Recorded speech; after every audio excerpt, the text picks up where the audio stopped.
Bom, sejam todos bem-vindos.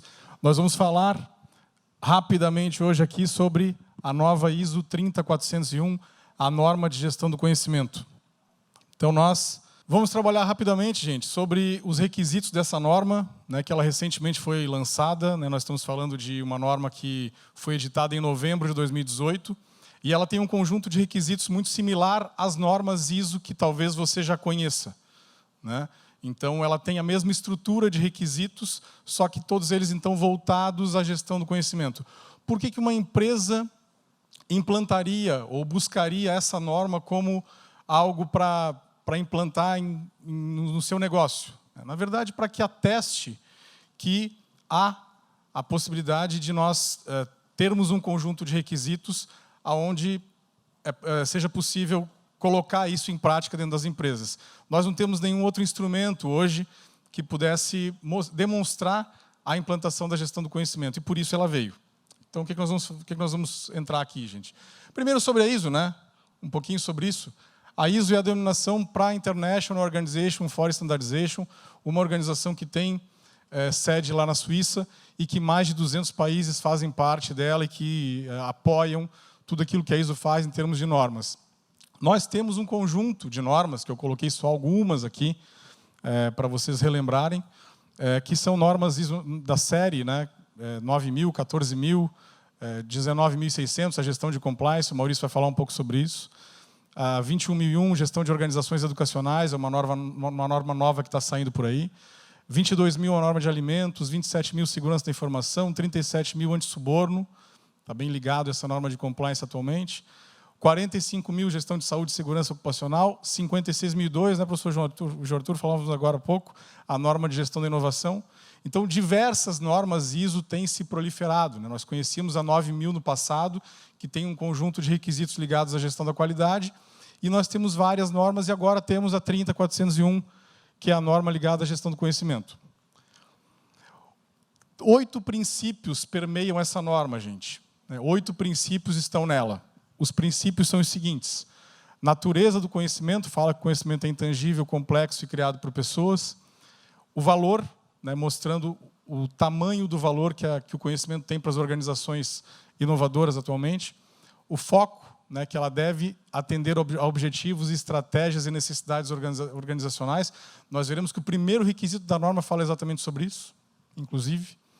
A adaptabilidade, né, que isso depende de cada empresa, cada organização, seja ela uma indústria, seja comércio, seja serviço, seja organizações de terceiro setor, todas elas podem aplicar essa norma desde que adaptem seus requisitos à sua realidade.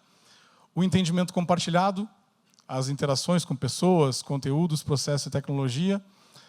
O meio ambiente, que aqui a gente está falando de ciclo de vida do conhecimento.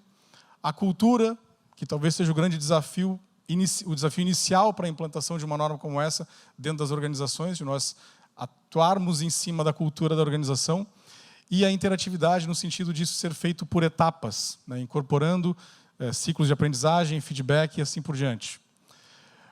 Como é que essa norma está organizada, gente? Ela está organizada em pelo menos 4 blocos, né? Então, aqui no início dela tem ali o escopo, né? Se vocês olharem para a norma quando estiverem manuseando ela, vocês verão que está escrito lá um conjunto de requisitos para sistemas de gestão do conhecimento. É para isso que ela existe, né? Tem lá uma referência normativa, falando de algumas normas que têm participação e que têm sinergia com ela. Tem uma seção de termos e definições. Então, a ISO tentou equalizar alguns conceitos de gestão do conhecimento. Tem lá 30 termos e suas respectivas definições aos olhos da norma. E aí sim, gente, a partir do item 4, nós estamos falando dos requisitos que no dia a dia de uma organização eles passam a impactar. Então, são esses requisitos que nós queremos trazer aqui para todos. Dentro do requisito 4, chamado contexto da organização, nós temos 4 sub-itens. Aqui no Entendendo a Organização e seu Contexto, nós estamos pensando num mini plano estratégico ligado à gestão do conhecimento. Se existia um princípio ali atrás que dizia que a gestão do conhecimento tem que estar associada à estratégia da empresa, né, aqui nós estamos falando isso na prática. Então, a ideia para cumprir esse requisito é que a empresa estabeleça uma ideia de matriz SWOT, né, de fortalezas, fraquezas, oportunidades, ameaças, e ações em cima desses itens do SWOT que foram levantados. Aqui tem a ideia de nós trazermos as expectativas e necessidades das partes interessadas, ou seja, de nós identificarmos o que as partes interessadas à empresa têm como expectativa com relação à gestão do conhecimento, né, o quanto isso impacta no colaborador, o quanto isso impacta no sócio, o quanto isso impacta em fornecedores ou em outras partes interessadas das organizações. O escopo, né, aqui a ideia do 4.3 é um requisito que fala especificamente sobre a abrangência do sistema de gestão do conhecimento dentro da organização. Se vai fazer isso na empresa inteira, se vai fazer um escopo parcial e assim por diante. E aqui, gente, no 4.4, eu quero investir um pouco mais de tempo nesse requisito, é onde está efetivamente a fala da gestão do conhecimento. Então, você vai ver que no 4.4, ele está subdividido em 4 subitens, que são esses que estão nesse slide aqui. Então, nós estamos falando de um requisito de estabelecer, implementar e manter e melhorar o sistema de gestão do conhecimento, é um termo muito comum para quem conhece de normas ISO por aí. 4.4.2, nós estamos falando do desenvolvimento do conhecimento. Então, estamos falando de aquisição do conhecimento, falando de aplicação do conhecimento, manutenção. A norma ainda coloca algo que nem toda bibliografia tem, a restrição ao uso de conhecimento inválido ou desatualizado, para que a gente mantenha o conhecimento sempre válido e aquele que esteja acessível às pessoas. Um requisito aqui de transferência e transformação do conhecimento, então ali fala dos meios para isso na norma, né, que nós temos a interação humana, temos representação, temos combinação e temos internalização e aprendizagem, né, como formas de transferência e transformação. Fala dos ativadores da gestão do conhecimento e que nós precisamos trabalhá-los dentro da empresa para que eles realmente aconteçam, o capital humano, os processos, a tecnologia, a infraestrutura, a governança e a cultura de gestão do conhecimento. São esses tópicos que a norma preconiza no sentido de que a empresa desenvolva ao longo da implantação da norma. E esse é o grande desafio, talvez, para as organizações que iniciem uma caminhada de gestão do conhecimento. Aqui está, nesse slide, talvez o maior desafio em termos de implantação, porque as demais situações que a norma traz são situações muito mais voltadas a um sistema de gestão habitual, que você e eu conhecemos em outras normas, né? À medida que nós estamos evoluindo nos requisitos, vocês verão. Aqui não, aqui é algo novo. Então, a organização que pretende demonstrar competência em termos de gestão do conhecimento, é esse requisito 4.4 que ela deve olhar um pouco mais, né? Claro que todos os outros que aqui virão, né, os requisitos que virão em frente aqui agora, também têm uma ligação com a gestão do conhecimento, mas esses em especial. Eu diria que um que tem uma ligação ainda muito especial é esse próximo, que é a cultura de gestão do conhecimento. Não é por acaso que, quando o legislador lá da ISO criou a norma, ele estabeleceu esse requisito que não tem em outra norma alguma.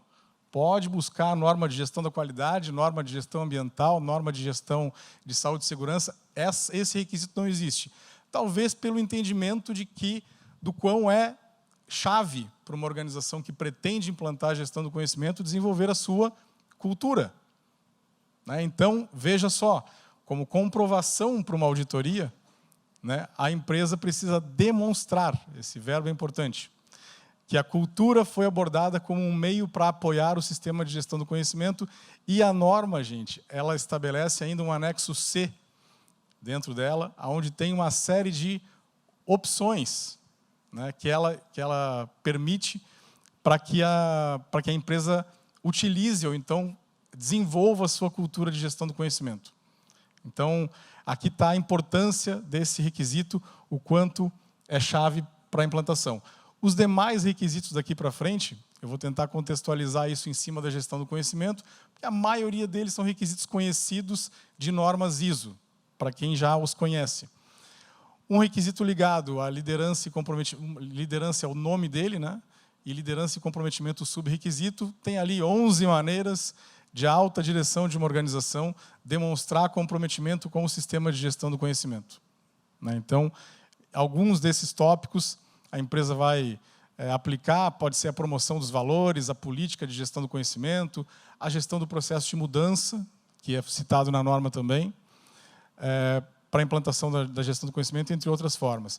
Uma política, para aqueles que já conhecem o tema, sabem que qualquer norma ISO estabelece ou solicita uma política. Então, e aqui na gestão do conhecimento não é diferente. Para aquelas empresas que já têm normas ISO implantado, obviamente, tudo pode ser feito de forma integrada. Nós podemos integrar uma política de qualidade com uma política de meio ambiente, com uma política de gestão do conhecimento. Nós não precisamos criar 3 políticas para isso. E é importante que isso seja dito. O que mais? Funções. Funções, responsabilidades e autoridades devem ser estabelecidas também para a gestão do conhecimento, é o que diz a norma. No item de planejamento, nós estamos falando aqui sobre a gestão de riscos. Então, estamos falando em abordar riscos e oportunidades relativos à gestão do conhecimento. E aqui, gente, eu vejo também um exercício bem importante que a empresa pode fazer para que ela entenda um pouco mais todos esses termos que nós falamos muito aqui na universidade, por exemplo, e o quanto isso pode ser aplicado, o quanto isso pode ser colocado em prática. Por isso, eu reitero, o grande benefício que essa norma traz é a possibilidade de um organismo independente atestar um sistema de gestão do conhecimento para uma determinada empresa. Mas para que adianta isso? Alguém poderia pensar. Nas normas de gestão da qualidade, por uma questão de mercado, gestão ambiental, a mesma coisa. Aqui, eu diria que é muito mais para que a própria empresa saiba se ela está de acordo com aquilo que, dentro da bibliografia de gestão do conhecimento, vem sendo preconizado. Então, o grande benefício aqui talvez nem seja o mercado consumidor ou talvez um parceiro externo, mas aqui a própria empresa tem um atestado onde ela pode dizer, um certificado no caso, onde ela pode dizer, olha, eu tenho uma gestão em cima dessas prerrogativas. Vamos para frente. Objetivos de gestão do conhecimento e planejamento para alcançá-los. Imagine, então, uma estrutura com alguns objetivos, com indicadores de gestão do conhecimento, para que sejam medidos. Essa é a ideia do requisito 6.2. A partir do 7, nós temos requisitos de apoio. Então, como os recursos para a gestão do conhecimento são geridos, se a empresa já tem um orçamento, se a empresa já tem algum mecanismo para assegurar que os recursos são, vamos dizer assim, são disponibilizados. Competência, aqui fala, então, dos critérios para contratação, para, talvez, reorganização das pessoas internamente com a gestão do conhecimento, que tipo de competência essas pessoas precisam ter. Então, imagina lá as descrições de cargo ou algum material em cima disso que deva ter menção a qualidades ou então predicados ligados à gestão do conhecimento. Um requisito que fala sobre conscientização, onde tanto as pessoas próprias da empresa quanto os terceiros, aqueles que trabalharem em seu nome, é o que fala a norma, eles devem estar conscientes de tudo isso e devem entender como isso funciona e poder falar sobre isso também. Fechando o requisito 7, nós temos um requisito que fala sobre comunicação, onde nós determinamos os momentos de comunicações que são relativas ao sistema de gestão do conhecimento e o desdobramento, o detalhamento de cada comunicação dessas. E, finalizando esse requisito, o item de informação documentada, que demonstra como a organização controla e como ela organiza os documentos ligados ao sistema de gestão do conhecimento. O requisito 8, gente, ele tem, na verdade, talvez o menor requisito da norma seja o 8, porque, na verdade, ele é um requisito de operação, ele seria o D do PDCA dessa norma. Então, aqui só fala, praticamente, que tudo aquilo que você planejou ali atrás, você precisa colocar em prática. Por exemplo, você estabeleceu riscos e oportunidades. Então, agora, haja conforme os planos de gestão de riscos e oportunidades que você estabeleceu. Você definiu lá critérios e controles lá atrás no teu sistema de documentos e agora você vai agir para que isso aconteça. Da mesma forma, as mudanças e, da mesma maneira, o envolvimento de processos eventualmente terceirizados. Essa situação, inclusive, é algo que tem sido cada vez mais comum nas organizações, onde nós tenhamos processos terceirizados que não são executados diretamente pela organização e que eles também têm lá requisitos de gestão do conhecimento que devem ser considerados. Muito bem, vamos para frente. Chegando no fim. Avaliação de desempenho. Esse requisito tem a ver com o C do PDCA. Então, nós estamos falando do quê? Estamos falando de indicadores de gestão do conhecimento.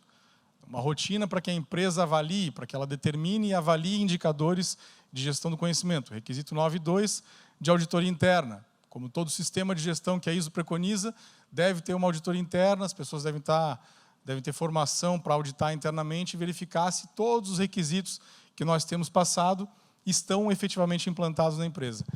E, finalizando o requisito 9, a análise crítica pela direção, aquela reunião, aquele encontro, aquele relatório, onde a alta direção avalia o desempenho da organização com relação à gestão do conhecimento. Certo? Por fim,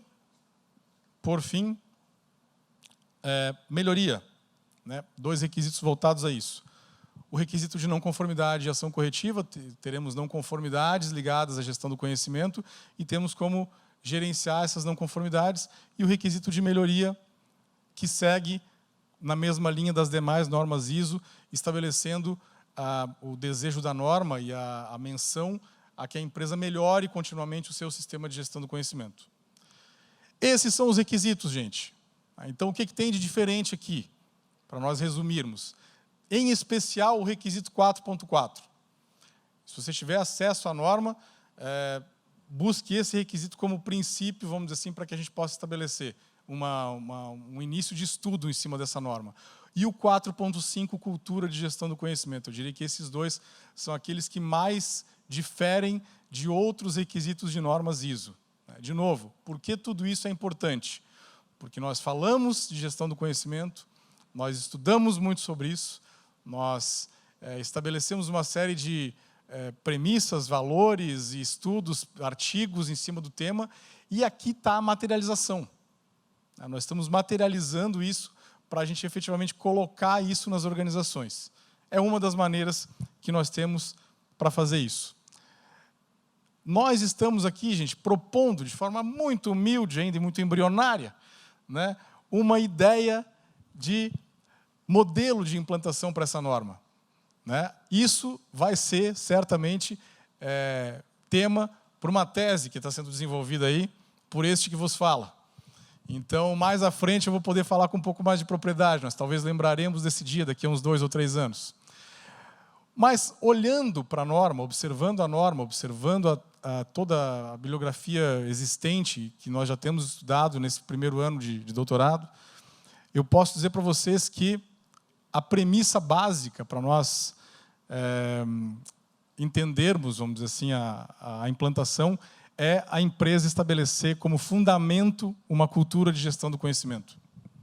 Não adianta a gente colocar as coisas, como a gente diz por aqui, goela abaixo. Né? Nós precisamos de cultura, temos que desenvolver um ambiente de cultura de gestão do conhecimento para que isso aconteça, senão o projeto nasce morto. Né? Então, importante que, depois dessa parte de fundamento, nós tenhamos a estruturação da gestão do conhecimento, e aí nós selecionamos aqui requisitos de liderança, da política, as funções e responsabilidades, o contexto, lá o SWOT da direção, as expectativas e necessidades das partes interessadas, a definição do escopo, se vamos fazer isso em toda a empresa ou em parte dela, e aquele requisito ligado ao sistema de gestão do conhecimento efetivamente. Então, aqui está a estruturação do SGC, né, do Sistema de Gestão do Conhecimento. Implantando a gestão do conhecimento, aí nós separamos alguns outros requisitos que estão na norma e que seria uma terceira etapa de um projeto de aplicação disso dentro de uma organização. O desenvolvimento da gestão do conhecimento, a transferência e transformação do conhecimento, os ativadores, então colocar tudo isso em prática, né, fazer aí um conjunto de procedimentos, de práticas de gestão para que a empresa estabeleça isso e implante efetivamente. Os riscos e oportunidades, né? Acho que pensar sobre isso com a equipe, com os colaboradores, é extremamente rico e pode trazer um resultado interessantíssimo para a organização. E a definição dos objetivos e planos de gestão do conhecimento.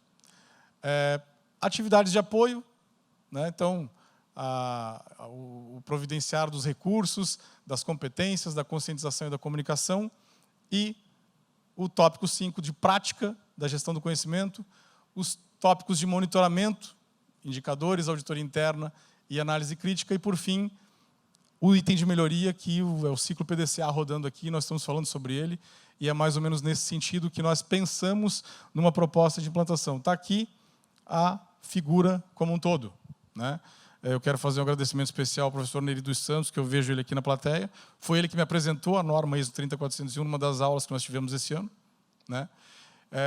E dizer para vocês que, além da questão de importância que nós queremos trazer aqui, é de efetivamente materializar a gestão do conhecimento nas organizações, né?